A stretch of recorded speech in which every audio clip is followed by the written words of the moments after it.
pela Faculdade Jesuíta de Filosofia e Teologia, a FAGE,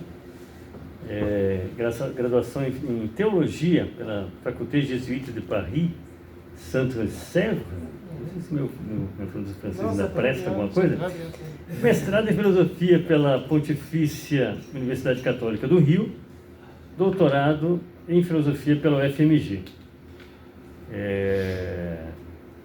e obteve um certificado de recherche em filosofia durante o estágio de pesquisa de doutoramento na Universidade Católica de Louvain. Foi reitor da FAGE e vice-reitor da PUC-Rio. Vice-reitor da PUC-Rio? Bom. Você vê.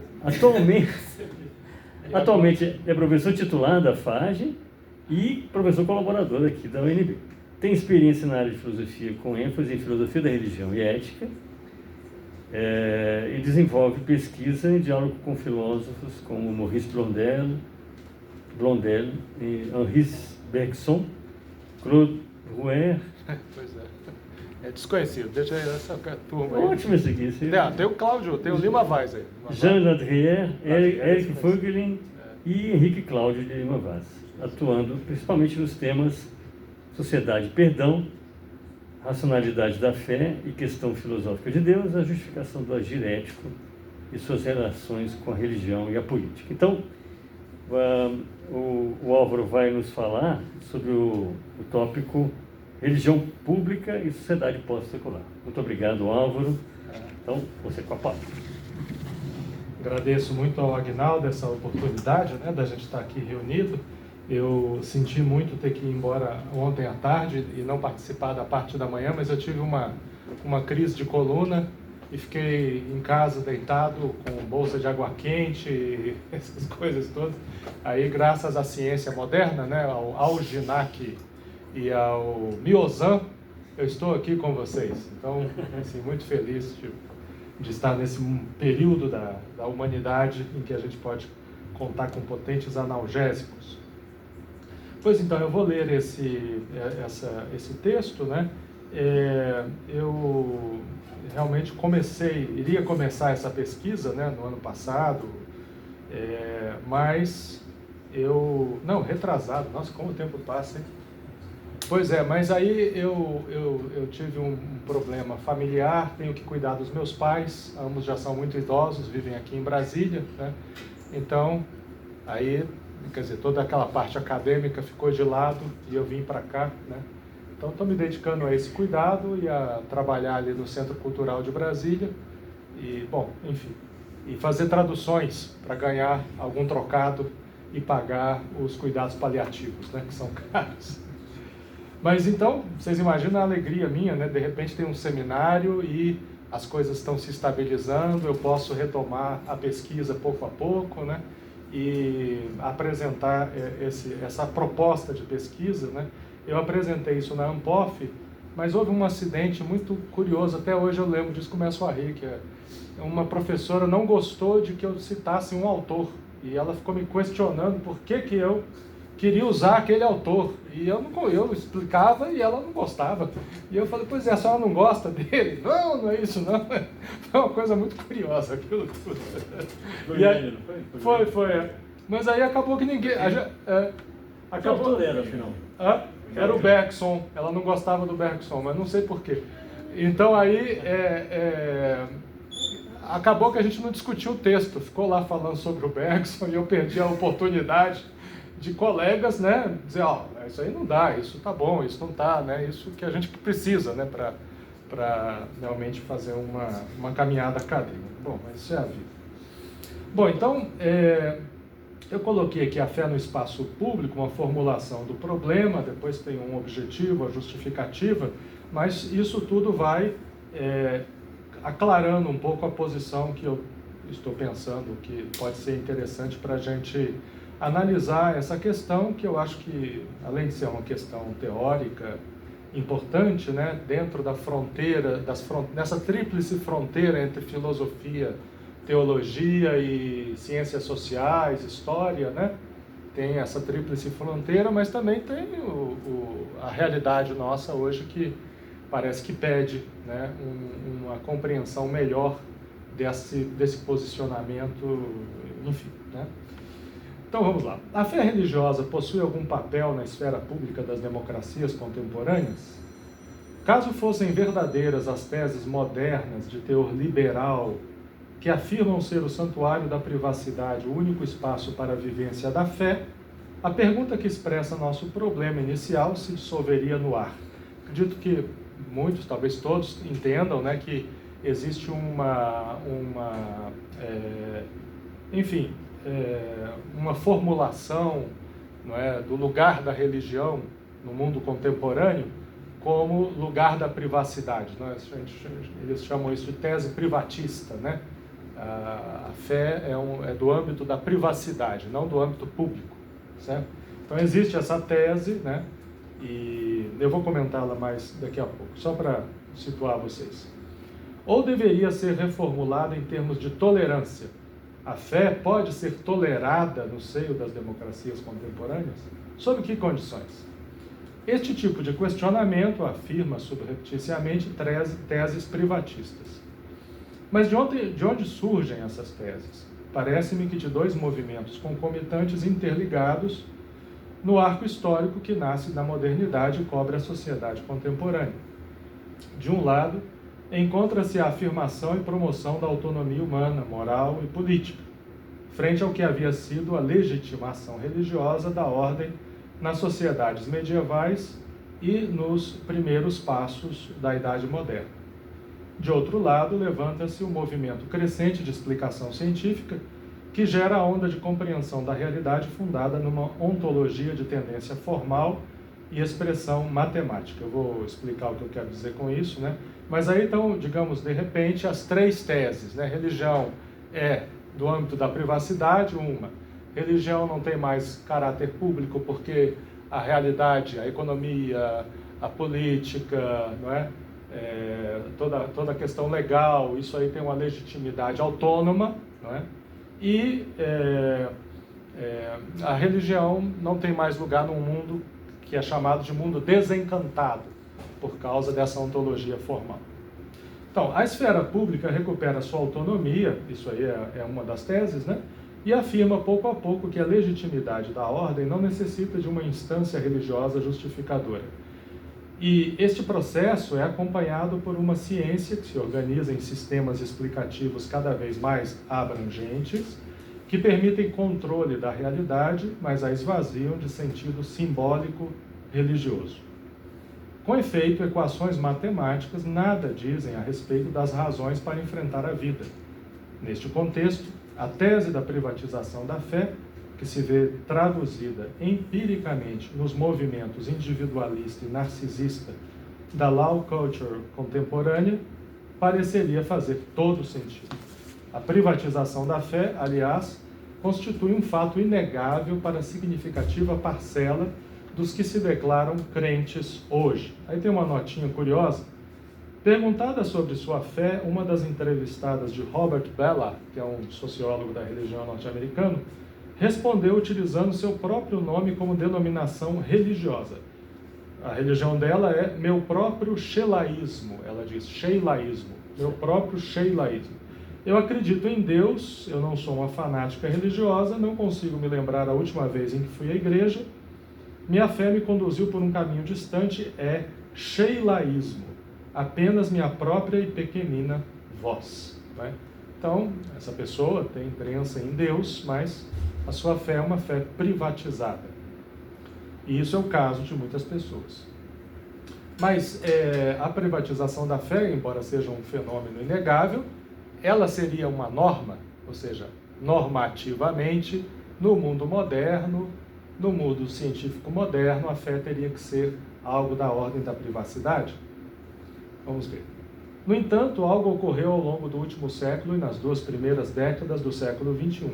A fé não apenas não desapareceu do espaço público, mas passou a desempenhar um protagonismo quase inédito, se comparamos a situação atual com os séculos recentes das sociedades de matriz ocidental. No Brasil, por exemplo, com o padroado, a igreja não podia dizer nada, né? Nenhum pio, né? Qualquer pessoa que dissesse qualquer coisa era mandada de volta para Portugal imediatamente. Então tem que ficar A defesa da democracia e dos direitos humanos no período da ditadura militar pode servir como um dos exemplos mais marcantes deste fenômeno. Por exemplo, como uma igreja católica oligárquica, cuja ação pastoral era pautada pela ideia de influência nas altas esferas do poder, tornou-se a Igreja Povo de Deus. Então, vocês sabem, a Igreja Católica, depois da Declaração da República, da separação entre Estado e Igreja, se tornou uma serva das elites, né? Brasileiras, né? Uma igreja oligárquica, com exceções, claro, mas chega ali o momento da ditadura militar, ela se torna um dos poucos espaços de defesa dos direitos humanos e da democracia. É curioso isso, né? Ela então assume um papel público, essa é a questão, assume um papel público. Algo equivalente, não idêntico, por certo, poderia ser encontrado no catolicismo espanhol e polonês, ou na Igreja Católica estadunidense, embora nesse país se deve dar maior atenção ao protestantismo evangélico. Nestes e em outros casos, as igrejas e outros movimentos religiosos tornaram-se cada vez mais públicos e conquistaram espaço de expressão e de influência em vários países, a ponto de deslocar sensivelmente a realidade política, né? Como avaliar essa presença das religiões na esfera pública contemporânea?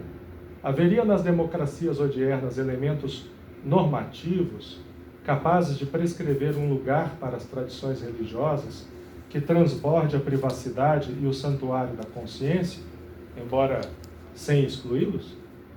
Seriam as religiões elemento fundamental para uma convivência política saudável ou sua presença na vida pública causaria desarmonia? Esta família de perguntas, que pode multiplicar-se em várias direções, orienta a formulação do objetivo dessa investigação. Então, o objetivo é avaliar as possibilidades, os limites e as potencialidades para a fé religiosa no espaço público das sociedades democráticas contemporâneas. Então, possibilidades, limites, potencialidades, né? Este objetivo geral se desdobra a montante e a jusante, pois há também que definir o que se entende por espaço público, para aí situar as religiões e, em particular, a dimensão da fé religiosa, encontrando os princípios normativos de atuação para as comunidades ou igrejas.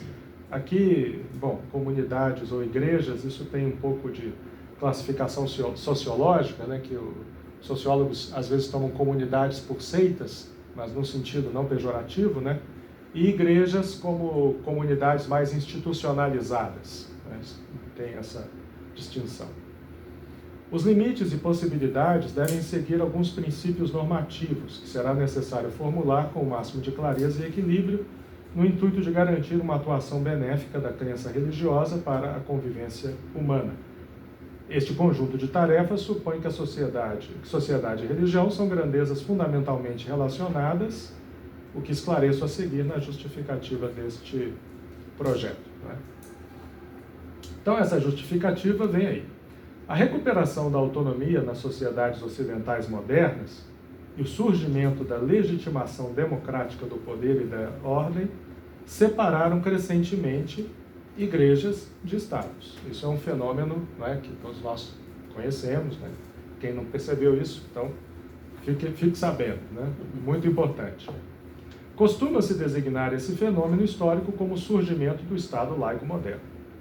A explicação exponencialmente crescente da realidade empírica, física, biológica, sociológica, psicológica, econômica, etc., dessacraliza o mundo e afasta o homem moderno urbano das hierofanias próprias à religiosidade ancestral e tradicional. Então, hoje não faz mais sentido o que havia no século XVI, XVII, né, que aquelas corporações de comerciantes, né, que estavam ali explorando os mares, eles tinham um teólogo moral.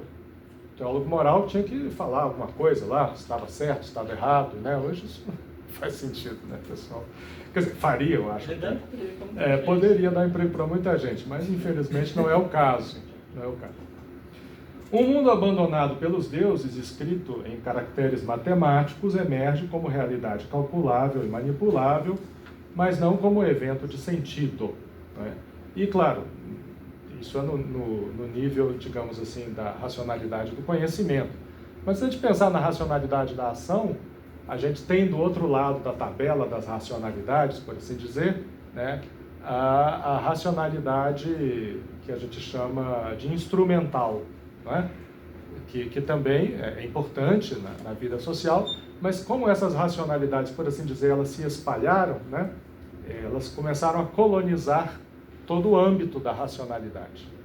Então, essa espécie de universalização de um patamar de racionalidade contra outros, né, que também existem, né? Por exemplo, no âmbito do conhecimento, um patamar de racionalidade diferente do patamar da ciência empírico-formal, hipotético-dedutiva, seria o patamar da racionalidade das ditas ciências hermenêuticas, né? Só que as pessoas às vezes nem gostam de falar de ciência, falam de disciplinas hermenêuticas. Olha só que interessante, né? E do outro lado, o pessoal vai reivindicar que não, nós somos ciência, sim, tudo, né? Então tem uma discussão aí, mas essa discussão só faz sentido se existe um paradigma de ciência que é considerado o paradigma central e mais importante, né? Então, os modelos científicos permanecem mudos quando se lhes pergunta por que lutar contra uma calamidade natural ou uma pandemia. A gente vai usar a ciência para lutar contra isso. Mas por que fazer isso? Isso a ciência, essa ciência, né, não nos diz. Tampouco pode o Estado ser a origem de sentido de sua política de bem-estar ou de sua procura de leis e instituições justas. Estas alimentam-se de anseios nascidos em outras esferas simbólicas da realidade. Esferas do nível da moralidade, esferas do nível religioso, né? E até do nível místico também, né? A geração de leis injustas mostra, aliás, que a compreensão estritamente procedimental do que significa legislar não é suficiente para gerar legitimidade. Com efeito, o século XX assistiu a escandalosos processos violentos perpetrados na estrita observância da legislação e da burocracia vigentes, em que o mal, o assassinato e mesmo o genocídio foram encarados como algo banal. O vazio de sentido ou niilismo caracterizam as sociedades modernas estruturadas formalmente, tanto científica quanto política ou economicamente. Isso não quer dizer que as sociedades modernas, estruturadas, né, todas as pessoas padeçam, né, de um vazio de sentido ou niilismo, mas há vazio de sentido e niilismo de uma forma sensível nessas sociedades. Se as ontologias formais são úteis para compreender estruturas básicas, ainda que complexas, de funcionamento do mundo, elas, no entanto, produzem apenas inteligibilidade funcional e instrumental. Por ontologias formais, entendo aqui toda a compreensão de inteligibilidade última da realidade, pautada por conexões de possibilidade, impossibilidade, necessidade, causalidade, formulação de leis e previsibilidade dos fenômenos. Por mais úteis que sejam, né, são úteis, eu estou falando aqui a vocês graças a isso, né, que eu tomei um comprimido, e esse comprimido, a partir de investigações biológicas muito precisas, eles conseguem inclusive calcular quanto tempo o comprimido faz para fazer um efeito no meu corpo, né? Então eu tomei na hora certa e atrasei a dose para eu não começar a dormir aqui enquanto falava com vocês. Então quer dizer, eu estou exercendo um controle instrumental sobre o meu corpo. É uma coisa espetacular, né? Então isso é muito útil. No entanto, o que falta ao mundo funcional e instrumental da racionalidade moderna sobra nas tradições religiosas e se expressa em ricos símbolos vivos ou metáforas vivas. Não só nelas, mas aqui é o caso, né? Parece-me haver hoje como que um transbordamento desse sentido nos interstícios vazios das estruturas do conhecimento, do poder e da produção, que são marcadas pela racionalidade instrumental e a racionalidade científica. Certamente as religiões não têm mais o poder legitimador que possuíam no passado, o que as unia fortemente ao Estado ou mesmo as transformava em Estados. Bom, em alguns lugares ainda é o caso, né? Tampouco podem ser as tradições religiosas a matriz do exercício do poder no Ocidente democrático, uma vez que as sociedades se pluralizaram. Parece fazer pouco sentido pensar em um partido cristão. O cristianismo deveria constituir-se em projeto político para toda a nação e concorrer aos cargos do poder do Estado? O cristianismo, né? Eu estou dizendo, não os cristãos. Então, ao fazer isso, eu não negaria a ele seu caráter inclusivo de outras tradições e universal. Você sabe, o cristianismo, como muitas religiões do mundo, nascem de inclusões, né? Então, a pessoa vai falar que nós somos judeu-cristãos, né?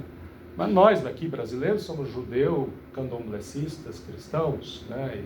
E assim por diante, né? Quer dizer, há sempre uma inclusão, né, constante de crenças, né? Por exemplo, eu conheço vários católicos que são espíritas, muitos mesmo, né? Então, isso é algo próprio mesmo do fenômeno religioso, né? Esses e outros indícios me levam a formular a hipótese de que nem Estado, nem partidos políticos seriam, de um ponto de vista crítico e normativo, os lugares públicos da religião em nossas sociedades pluralistas e democráticas. Da religião, né? Com isso, não pretendo afirmar que cristãos, budistas ou candomblecistas, por exemplo, não podem candidatar-se a cargos públicos ou ocupá-los. Apenas adianto a hipótese de que igreja, ou seja, a assembleia dos que compartilham as mesmas crenças religiosas e correspondente forma de vida, e Estado, devem manter-se separados, assim como igreja e partidos políticos. Será necessário estudar com mais detalhe os diversos casos e compreender se há normas orientadoras que pertencem à estrutura inteligível dessas realidades tão variadas, né?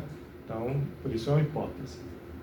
Mas entre a esfera pública do Estado e dos partidos e a esfera privada da consciência individual, interpõe-se uma terceira dimensão da vida humana, a sociedade civil ou o social. A hipótese deste projeto é que as igrejas percorreram e ainda percorrem longo caminho que as desloca e as recoloca no âmbito da sociedade civil como lugar privilegiado de sua participação pública em contextos políticos pluralistas. O âmbito público, portanto, tem como dimensões importantes o Estado, os partidos e a sociedade civil. Nele, representantes exercem o poder e articulam um povo ou nação para a ação no mundo. Bom, isso é uma definição que eu dou aqui, né, da representação política e do papel, né, dessa representação em relação à sociedade e à nação. Mas a sociedade civil também possui um polo de privacidade e há, por assim dizer, porosidade entre o público e o privado, através da posição intermediária ocupada pela dimensão social, né? Claro, as pessoas que se casam, e quem casa quer casa, e casa é um lugar da privacidade, coisas desse tipo, né? Embora a gente saiba que há também uma crescente normatização das relações, inclusive conjugais, né? E se a gente pensar na violência doméstica, tudo isso, quer dizer, a privacidade, ela existe, mas existe uma certa porosidade, né, entre o público e o privado. A hipótese a ser examinada consiste, portanto, em verificar se este é o lugar a ser ocupado pelas igrejas ou religiões no teatro público da existência humana histórica, em contextos democráticos e republicanos. Como quando entidades lançam uma nota pública criticando algum tipo de atuação do governo.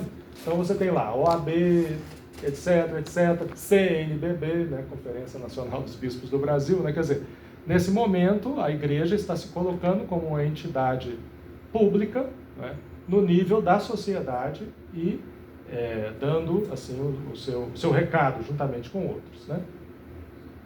Então, a hipótese a ser examinada consiste, portanto, em verificar se este é o lugar a ser ocupado pelas igrejas ou religiões, no plural. Veja, isso é muita coisa, não sei se isso é possível de ser realizado, né? No teatro público da existência humana histórica em contextos democráticos e republicanos. Ora, a própria fé é ato público e privado. Ela se relaciona realiza na adesão vivida, fruto da liberdade de consciência do crente. Então é aí que ela se realiza, né? E se mostra na confissão pública, direta ou indireta, que o fiel e sua comunidade espontaneamente fazem.